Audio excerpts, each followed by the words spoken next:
सर्वेभ्यो नमो नमः। मित्रों, आप सभी का संस्कृत जिज्ञासा में स्वागत है। हम बात कर रहे हैं संस्कृत सेट के प्रश्न पत्र की, जिसके 11 भाग में अभी तक हमने 110 प्रश्नों को देखा है। आज के इस 12वें भाग में हम अंतिम 15 प्रश्नों को हल करेंगे। तो यह सभी प्रश्न अन्य परीक्षाओं के लिए भी महत्वपूर्ण है, इसीलिए आप वीडियो के साथ अंतिम तक बने रहें। तो चलिए इस वीडियो को जल्दी से प्रारंभ करते हैं। विद्यारम्भं करिष्यामि सिद्धिर्भवतु मे सदा। तो अंतिम भाग का पहला प्रश्न है, तर्क संग्रहानुसारम पृथिव्याम रूपम। तर्क संग्रह के कर्ता अन्नम भट्ट है। तर्क संग्रह में 7 पदार्थों को मान्यता दी गई है। द्रव्य गुण कर्म सामान्य विशेष समवाया भावाः सप्त पदार्थाः। दूसरा जो पदार्थ है वह है गुण। गुण कितने हैं? 24 गुण है। कौन कौन से? रूप, रस, गंध, स्पर्श, संख्या, परिमाण, पृथकत्व, संयोग, विभाग, परत्व, अपरत्व, द्रवत्व, गुरुत्व, स्नेह, शब्द, बुद्धि, सुख, दुख, इच्छा, द्वेष, प्रयत्न, धर्म, अधर्म और संस्कार। इनमें से पहला है रूप नामक गुण। इसका लक्षण क्या है? चक्षुर्मात्र ग्राह्यो गुणो रूपम। चक्षुरिंद्रिय मात्र से जिस गुण का ग्रहण हो वह है रूप नामक गुण। कितने प्रकार के हैं? तो 7 प्रकार के होते हैं। कौन कौन से इसके भेद हैं? शुक्ल, नील, पीत, रक्त, हरित, कपिश और चित्र भेद से। शुक्ल 2 प्रकार का है, भास्वर शुक्ल और अभास्वर शुक्ल। किन में पाए जाते हैं? जितने भी गुण हैं वह किसी ना किसी द्रव्य में ही पाए जाएंगे। द्रव्य के इतर गुण किसी में नहीं पाए जाते हैं, जैसा कि मैंने तर्क संग्रह वाले भाग में भी आपको बताया था। तो पृथ्वी, कौन कौन से द्रव्यों में यह रूप पाए जाते हैं? पृथ्वी, जल और तेज, इन 3 द्रव्यों में ही रूप नामक गुण पाए जाते हैं। पृथ्वी में कितने पाए जाते हैं? तो पृथ्वी में 7 के 7 प्रकार के गुण यानी कि रूप गुण पाए जाते हैं। ये जो शुक्ल, नील, पीत, रक्त, हर्ष, कपिश, चित्र भेद से 7 के 7 पृथ्वी में पाए जाते हैं। अब शुक्ल 2 प्रकार का मैंने बताया आपको। भास्वर शुक्लन किस में पाया जाएगा? तेज में। तेज में कैसा पाया जाता है? भास्वर शुक्लम तेजसी। तेज द्रव्य में ही पाया जाएगा भास्वर शुक्ल। या यह भी कह सकते हैं कि तेज द्रव्य में एक ही रूप पाया जाता है। कौन सा? भास्वर शुक्ल नाम का। और जल में अभास्वर शुक्ल नाम का ही रूप पाया जाता है। तो पूछा जाएगा आपसे कि जल नामक द्रव्य में कौन सा रूप गुण पाया जाता है? तो अभास्वर शुक्ल। तेज नामक द्रव्य में कौन सा रूप नामक गुण पाया जाएगा? तो भास्वर शुक्ल। पृथ्वी में कितने रूप पाए जाते हैं? 7 के 7 प्रकार के पाए जाते हैं। कितने प्रकार के? यहाँ पे पृथिव्याम रूपम सप्तविधम, 7 प्रकार के रूप पाए जाएंगे। अगला प्रश्न है, तर्क संग्रहानुसारम न्यून देश वृत्ति इति लक्षणम। तो सामान्य यहाँ पे चौथा क्या है? पदार्थ है। तर्क संग्रह में 7 पदार्थ है, जिनमें से चौथा कौन सा है? सामान्य नाम का पदार्थ। इसका लक्षण क्या है? एकम, नित्यम, अनेकानुगतम।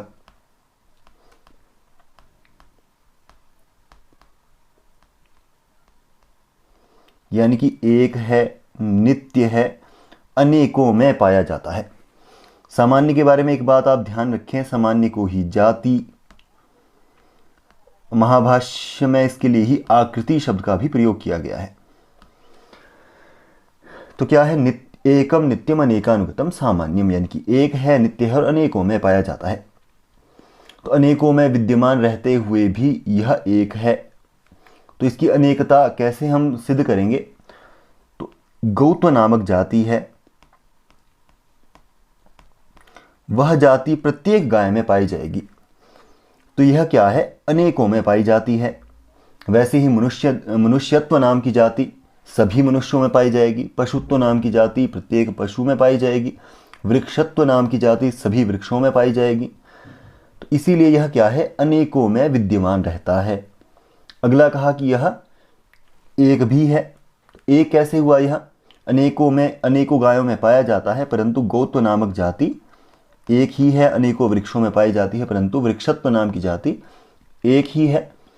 और वैसे ही क्या कहा कि यह नित्य है। तो नित्य कैसे हुआ, एक के विनष्ट हो जाने पर किसी अन्य में तो यह पाया ही जाएगा, यानी कि एक गाय के मर जाने पर अन्य गायों में यह विद्यमान रहता है, दूसरे के मर जाने पर किसी अन्य में। इसी तरह से क्या होता है, यह नित्य होता है। किन किन में पाया जाता है, किन किन पदार्थों में सामान्य नामक पदार्थ का संबंध होता है, आश्रय होता है। तो द्रव्य, गुण, कर्म, वृत्ति, इन तीनों में सामान्य पाया जाता है। यह भी अगला प्रश्न, कितने प्रकार का सामान्य होता है। पर सामान्य और अपर सामान्य भेद से यह दो प्रकार का होता है। पर सामान्य यानी कि पर सामान्य क्या है, सत्ता है। जैसे कि आत्मा हमारे अंदर विद्यमान है, इसकी वृत्ति कैसी होती है, अधिक देश वृत्ति होती है, यानी कि अधिक देश वृत्ति होने के कारण इसे सत्ता कहा जाता है। तो सत्ता सभी में पाई जाती है। इसका क्षेत्र कैसा हुआ, विस्तृत क्षेत्र हुआ, अधिक क्षेत्र हुआ। आत्मा प्रत्येक में पाई जाएगी, या परम चैतन्य का जो वह अंश है सब मनुष्यों में पाया जाता है। तो इसका क्षेत्र कैसा हुआ, अधिक देश वाला हुआ। तो अधिक देश वृत्ति पर सामान्य। अपर सामान्य का क्षेत्र क्या होता है, न्यून देश वृत्ति होता है, यानी कि पर सामान्य के मुकाबले अपर सामान्य का क्षेत्र कैसा है, कम देश वाला है। इसीलिए इसे क्या कहा जाता है, न्यून देश वृत्ति पाया कहा जाता है। तो इसमें सी इसका सही उत्तर हो जाएगा। अगला प्रश्न है, तर्क संग्रहानुसारम अनुमानम नाम। अनुमान के बारे में मैंने आपको पहले विस्तृत तौर पे बताया है। अनुमान का लक्षण, अनुमान प्रमाण का लक्षण क्या है, अनुमिति करणम अनुमानम। अनुमिति के कर्ण को अनुमान कहा जाता है। और अनुमिति किसे कहा जाता है, तो परामर्श जन्यम जानम अनुमिति। तो यहाँ पे लिंग परामर्श दिया है, यह भी सही ही हो जाएगा। तो इसमें डी इसका सही उत्तर हो जाएगा। इस पर चर्चा हुई है, इसीलिए इस पर हम ज़्यादा चर्चा नहीं करेंगे। इससे पहले भागों में आप देखेंगे कहीं ना कहीं आपको जरूर इसके बारे में चर्चा मिलेगी। तो डी यहाँ पे सही उत्तर हुआ। अगला प्रश्न है, सर्वनाम स्थान संज्ञकम सूत्रमस्ति। इसके बारे में भी मैंने चर्चा की है। सर्वनाम स्थान संज्ञा करने वाले दो सूत्र है, शी सर्वनाम स्थानम और सुड नपुंसकस्य। तो हम जो नपुंसक लिंग में जस शो हो शी, जस और शस के स्थान पे शी आदेश कर देते हैं, उस शी की क्या होती है, सर्वनाम स्थान संज्ञा होती है। किससे, शी सर्वनाम स्थानम सूत्र से। अगला है सुड नपुंसकस्य, यानी कि सु औ जस अम आउट, इनकी होती है क्या, सर्वनाम स्थान संज्ञा। कब होगी, नपुंसक लिंग से भिन्न में, यानी कि नपुंसक लिंग शब्द में नहीं होगी, पुल्लिंग में होगी, स्त्रीलिंग शब्दों में इन प्रत्ययों की होती है। इस पे चर्चा हुई है हमारी, इसलिए इस पर हम ज़्यादा चर्चा नहीं करेंगे। तो सी इसका सही उत्तर हुआ। अगला प्रश्न है, चतुरान नह पदे समासः अस्ति।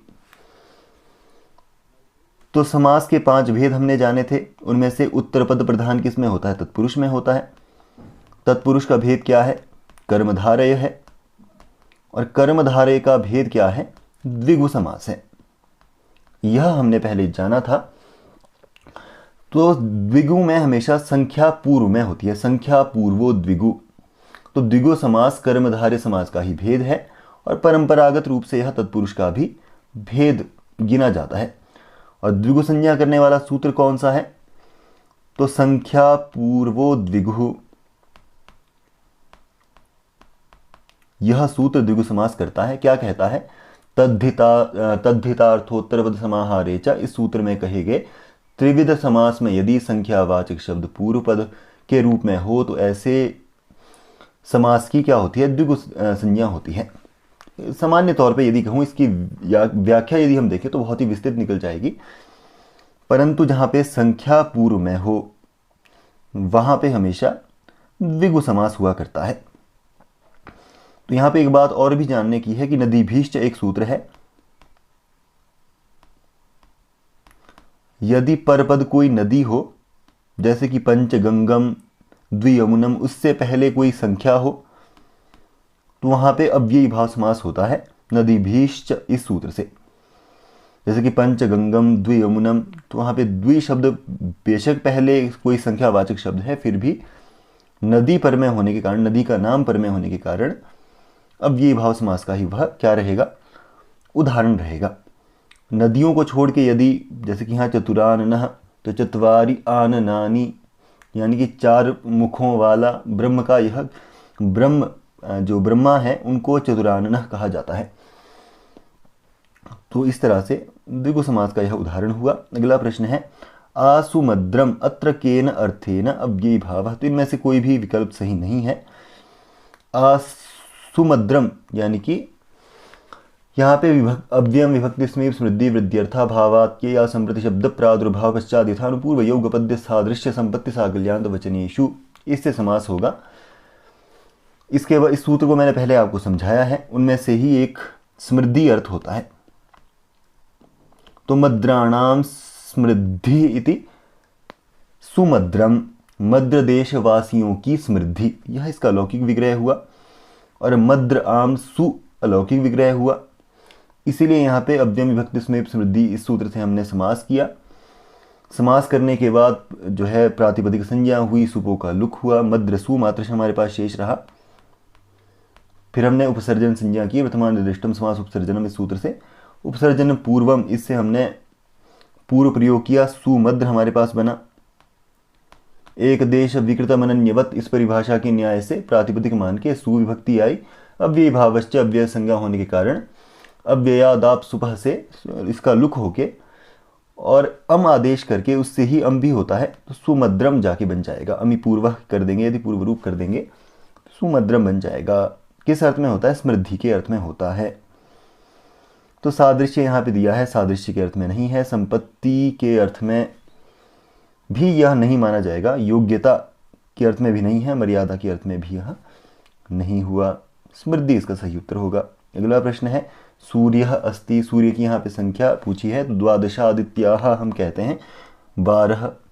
विवस्वान अर्यमा पूषा त्वष्टा सविता भगः धाता विधाता वरुणः मित्रः शक्रः उरुक्रमः।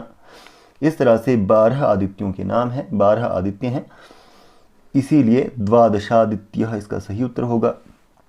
अगला प्रश्न है निर्मक्षिकम पदे समासः अस्ति, तो यह भी अव्ययी भाव समास का ही उदाहरण है। मक्षिकाणाम अभावः, सूत्र यदि आपको याद है, अव्यय विभक्ति स्मेव स्मृति वृद्ध्यर्था भावात्या संप्रति शब्द प्रादुर्भाव पश्चात यथानुपूर्व योगपद्य सादृश्य संपत्ति साकल्यान्त वचनेषु, तो यह इस सूत्र में एक अभाव भी आता है।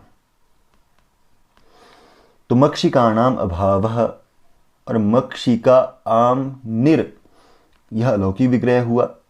फिर इसका जो मैंने सूत्र कहा उसे समास कर दिया गया, प्रातिपदिक संज्ञा की, सुपों का लुक किया, उपसर्जन संज्ञा की, उपसर्जन संज्ञक को हमने पूर्व प्रयोग किया, निर मक्षिका बन जाएगा।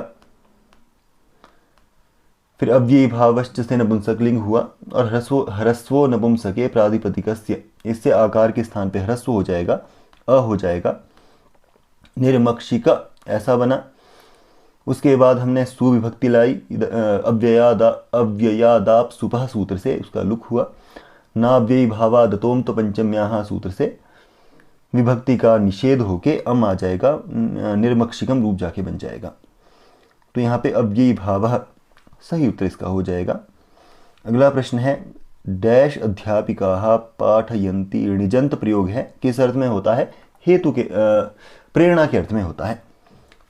पठति पढ़ता है, पाठयति पढ़ाता है, चलति चलता है, चालयति चलवाता है, द्रवति द्रावयति, भवति भावयति, गच्छति गमयति, पचति पाचयति। इस तरह से निजंत प्रयोग यानी कि प्रेरणा देने वाला। अध्यापिकाः, अध्यापिका शब्द क्या है? स्त्रीलिंग है। अब जो त्रि शब्द है वह तीनों लिंगों में चलेगा और नित्य बहुवचनांत होता है, यानी कि बहुवचन में ही रहेगा। 3 शब्द को यदि हम 3 को देखें जिसकी संख्या ही 3 है, क्या हम उसको एक वचन में चला पाएंगे? नहीं चला पाएंगे। द्विवचन में चला पाएंगे? नहीं चला पाएंगे। तो बहुवचन में ही चलेगा। तीनों लिंगों में अलग अलग चलता है। पुल्लिंग में त्रयः, त्रीन्, त्रिभिः, त्रिभ्यः, त्रिभ्यः, त्रयाणाम, त्रिषु, त्रिषु इस तरह से रूप चलता है। स्त्रीलिंग में तिस्रः, तिस्रः, तिस्त्रिभिः, तिस्त्रिभ्यः, तिस्त्रिभ्यः, तिस्त्रीणाम, तिस्त्रिषु। वैसे ही नपुंसकलिंग में त्रीणि, त्रीणि, त्रिभिः, त्रिभ्यः, त्रिभ्यः, त्रयाणाम, त्रिषु इस तरह से रूप चलता है। अध्यापिका शब्द स्त्रीलिंग है, प्रथमा विभक्ति के बहुवचन में है, तो तिस्रः आ जाएगा। ए इसका सही उत्तर होगा। अगला प्रश्न है सुप्तिंगंतम पदम इति सूत्रमतिरिच्य पद संज्ञा विधायकमस्ति। तो पद संज्ञा करने वाले 4 सूत्र हैं। सुप्तिंगंतम पदम, नहक्ये, सिति च, सर्वादिश्व सर्वनाम स्थाने। यह भी क्या करता है? पद संज्ञा करता है। इन सूत्रों को आप जरूर एक बार पढ़ें। नहक्ये, सिति च, सुप्तिंगंतम पदम, सर्वादिश्व सर्वनाम स्थाने। डी इसका सही उत्तर हो जाएगा। अगला प्रश्न है वीप्सार्थे द्योत्ये का विभक्तिर्गम्यते। कारक प्रकरण का यह प्रश्न है। लक्षणेत्थम भूताख्यान भाग वीप्सासु प्रतिपर्यनवः सूत्र आपने पढ़ा होगा किन किन अर्थ में? लक्षण। वैसे ही इत्थम भूताख्यान, इत्थम भूताख्यान इस अर्थ में, और भाग स्वीकार्य अंश में, और वीप्सा इन अर्थों के विषय होने पर प्रति, परि और अनु अव्यय शब्दों की कर्म प्रवचनीय संज्ञा होती है। और कर्म प्रवचनीय संज्ञा को द्वितीय विभक्ति आदेश होती है। कर्म प्रवचनीय युक्ते द्वितीय सूत्र से। लक्षण इससे अर्थ क्या है? यानी कि ज्ञापन। जैसे कि वृक्षम प्रति, वृक्षम परि या वृक्षम अनु विद्योतते, विद्युत वृक्ष की ओर बिजली चमकती है। तो वाक्य, इस वाक्य को यदि हम देखें तो विद्युत से वृक्ष प्रकाशित हो रहा है और प्रकाशमान वृक्ष को देखकर विद्युत का भी बोध हो रहा है। तो विद्युत का ज्ञापन क्या है? वृक्ष हुआ। इसीलिए सूत्र में वृक्ष की कर्म प्रवचनीय संज्ञा होके कर्म प्रवचनीय युक्ते द्वितीय से द्वितीय हो जाएगी। वृक्षम प्रति विद्योतते, विद्युत, यह किसका उदाहरण है? लक्षण का है। इत्थम भूताख्याने, आख्यान किसे कहा जाता है? यानी कि कहना, कथन। इत्थम भूत का अभिप्राय क्या है? इस प्रकार का, यानी कि इस प्रकार का है। ऐसे कथन अर्थों के विषय में प्रति, परि या अनु अव्यय शब्दों की कर्म प्रवचनीय संज्ञा होती है। जैसे कि भक्तो विष्णुम प्रति या भक्तो विष्णुम परि, भक्तो विष्णुम अनु, यानी कि भक्त विष्णु से युक्त है। तो यहाँ पे भक्ति रूपी विशेष विधि को प्राप्त होने से भक्त इत्थम भूत है। इसीलिए यहाँ पे भक्तम, तो इसीलिए यहाँ पे जो विष्णु है उसकी क्या हो जाएगी? कर्म प्रवचनीय संज्ञा होकर द्वितीय हो जाएगी। क्या बन जाएगा? भक्तो विष्णुम प्रति। वैसे ही भाग यानी कि स्वीकार्य अंश, जैसे लक्ष्मीर हरिम प्रति, लक्ष्मीर हरि पर, हरिम परि, लक्ष्मीर हरिम अनु, इस तरह से। तो लक्ष्मी हरि का भाग है। भाग यानी कि स्वीकार्य अंश है। तो इसलिए यहाँ पे कर्म प्रवचनीय संज्ञा हो जाएगी और द्वितीय हो जाएगी। वैसे ही वीप्सा, जैसे कि वृक्षम वृक्षम प्रति सिंचति, प्रत्येक वृक्ष को सींचता है। तो यहाँ पे वीप्सा अर्थ में, बार बार के अर्थ में, नित्य वीप्सयोः सूत्र से वृक्ष को द्वित्व हो जाएगा। और प्रति अव्यय जो है अभिव्याप्ति को सूचित कर रहा है, इसीलिए वृक्ष की कर्म प्रवचनीय संज्ञा होके द्वितीय हो जाएगी। रूप क्या बनेगा? वृक्षम वृक्षम। अब ये वृक्षम वृक्षम कैसे हुआ? नित्य वीप्सयोः सूत्र से ऐसा हुआ। प्रति सिंचति, प्रत्येक वृक्ष को सींचता है। तो ऐसे वीप्सा के अर्थ में भी क्या हो जाएगी? कर्म प्रवचनीय संज्ञा, और जिसकी कर्म प्रवचनीय संज्ञा हुई उसमें द्वितीय हो जाएगी। अगला प्रश्न है उपपद संज्ञा विधायकम सूत्रम, सूत्रम किम? तो तत्रोपपदम सप्तमीस्थम सूत्र मिलता है और यह धातोः, इस सूत्र के अधिकार में आने के कारण कर्मण्यन आदि सूत्रों में सप्तमी विभक्ति द्वारा निर्दिष्ट जो कुंभादि तदवाचक पद है उनकी उपपद संज्ञा करता है। तो धातोः सूत्र पाणिनीय अष्टाध्यायी के तृतीय अध्याय के पहले पाद का 11वां सूत्र है। तो यह अधिकार सूत्र है। इसके अधिकार क्षेत्र में एक सूत्र आता है कर्मण्यण। तो इस सूत्र में दो पद है कर्मणि अण, संधि हो गए कर्मण्यण बना है कर्मणि अण। कर्मणि पद क्या है, सप्तमी विभक्ति के एक वचन में सिद्ध होता है। तो इस सप्तम्यंत पद से कुंभादि शब्दों का निर्देश किया गया है। तो कुंभादि शब्द वाच्य रूप से इसमें स्थित है और पद में अर्थवाच्य रूप में रहता है, इसीलिए उस अर्थ का वाचक पद कौन हुआ, कुंभादि। इसके उदाहरण हुए यानी कि कुंभं करोतीति कुंभकारः। उसकी जो कुंभ शब्द है उसकी क्या हो जाएगी, उपपद संज्ञा हो जाएगी, तत्रोपपदम सप्तमी स्थम। सरल भाषा में यदि मैं कहूं तो कर्मण्यण सूत्र है, तो उसका अधिकार किसमें, उसका जो एक सूत्र है किसके अधिकार के क्षेत्र में आता है, धातु हो, इस सूत्र के अधिकार क्षेत्र में आता है। तो कर्मणि यह क्या है, सप्तम्यंत पद है। तो कर्मणि इस पद से जिसका निर्देश किया गया है उसकी क्या हो जाएगी, उपपद संज्ञा हो जाएगी। इसी प्रकार धातु हो सूत्र के अधिकार में जितने भी सूत्र आते हैं उन सूत्रों में सप्तम्यंत पद से जिसका निर्देश किया गया है उसकी उपपद संज्ञा होती है। जैसे कि कुंभं करोतीति कुंभकारः, इस तरह से कुंभ की उपपद संज्ञा हो जाएगी। अगला प्रश्न है शोभनो राजा इत्यस्य समस्त पदम किम। तो सुराजा इसका सही उत्तर हो जाएगा। लौकिक विग्रह क्या है, शोभनः राजा। अलौकिक विग्रह क्या हो जाएगा, सु राजन और सु। कुगति प्राद, यह सूत्र से यहां पे तत्पुरुष संज्ञक समास होगा। यह सूत्र क्या कहता है, समर्थ सुबंत शब्दों के साथ कु शब्द गति संज्ञक शब्द प्र आदि का नित्य समास होता है। तो यहाँ पे समर्थ सुबंत शब्द कौन सा है, राजन यानी कि राजा, और गति संज्ञक शब्द क्या है, सु। इसीलिए यहाँ पे इस सूत्र से तत्पुरुष समास हो जाएगा। इसके बाद कृत तदि समासाश्च, इससे प्रातिपदिक संज्ञा हुई। सुप का लुक हुआ किससे, सुपो धातु प्रातिपदिकयोः सुराजन, ऐसा रूप बना। इसके बाद राजा सखीभ्यश्च टच, इस सूत्र से टच प्रत्यय प्राप्त होना था, परंतु न पूजनात् सूत्र इसका निर्देश, इसका क्या करता है, निषेध करता है। यह सूत्र क्या कहता है, न पूजनात्। तो यह कहता है कि समासांताः, इस सूत्र के अधिकार में विहित समासांत प्रत्यय पूजनवाचक शब्दों के बाद नहीं होते। तो यहाँ पर राजा शब्द होने के कारण राजा सखीभ्यश्च टच, इससे टच प्रत्यय प्राप्त था, परंतु न पूजनात्, इस सूत्र से टच का जो है निषेध यहाँ पे कर दिया गया। पूजनात् यानी कि पूजन होने के कारण, शोभनो राजा तो यानी कि पूजित राजा। तो इसीलिए यहाँ पे सुराज राजन इस तरह से, और अंतिम में स्वाधिकार वगैरह करेंगे तो सुराजा, इस तरह से रूप बन जाएगा। अगला प्रश्न है अधस्तन युगमेभ्यः समीचीना तालिका चेतव्या। इसके जो कूट दिए हैं वो यहाँ पे हैं, इनमें से कोई सही एक विकल्प है। पहला है क्रियः प्रतियत्ने। तो यह सिद्धांत कौमुदी के कारक प्रकरण का एक सूत्र है। क्या कहता है, प्रतियत्नो गुणाधानम क्रियः कर्मणि शेषे षष्ठी स्यात् गुणाधाने, यानी कि किसी नवीन गुण को धारण करना या गुण को दूसरे रूप में परिवर्तन करना क्या कहलाता है, प्रतियत्न कहलाता है।